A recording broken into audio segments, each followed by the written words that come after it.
নিযুক্তিৰ প্ৰক্ৰিয়াটোত আমি অকণমান দেৰি কৰিছোঁ এইটো কাৰণে যে আমি প্ৰথম ভেকেন্সিখিনি উলিয়াই ল'ব খুজিছোঁ সেকেন্ড আপোনালোকক কেইদিনমান পিছত মই কম প্ৰমোশনবিলাক পেন্ডিং হৈ আছে প্ৰমোশনবিলাক যদি নহয় তলত ভেকেন্সি নহয় আৰু কম পোষ্ট ওলালে ল'ৰা ছোৱালীবিলাকে যতে যাওঁ তাতে কয় মামা পোষ্ট বঢ়াই দিয়ক সেই কাৰণে এই বছৰটো আমি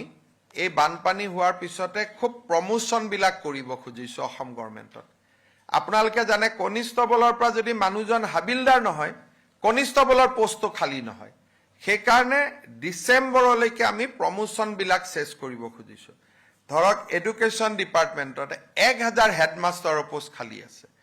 যদি শিক্ষকজন হেডমাষ্টাৰ নহয় শিক্ষকৰ পোষ্টটো খালী নহয় সেইকাৰণে আমাৰ টাৰ্গেটটো হ'ল 2 লাখ ভেকেন্সি ওলোৱা যাতে এই 5 বছৰত আমি 2 লাখ বা মোটামুটি 2 লাখ নিযুক্তি দিব পাৰো সেই কাৰণে এই বছৰটোত আমি প্ৰমোশনখিনি কৰিম যাতে ম্যাক্সিমাম ভেকেন্সি উলিয়াব পাৰো আৰু 2027 চনৰ পৰা আমি এপইন্টমেন্ট বিলাকৰ কাম আৰম্ভ কৰিম 26 চনটো আমাৰ হ'ল পোষ্ট বিচৰা কাম যে ম্যাক্সিমাম পোষ্ট যাতে আমি বিচাৰিব পাৰো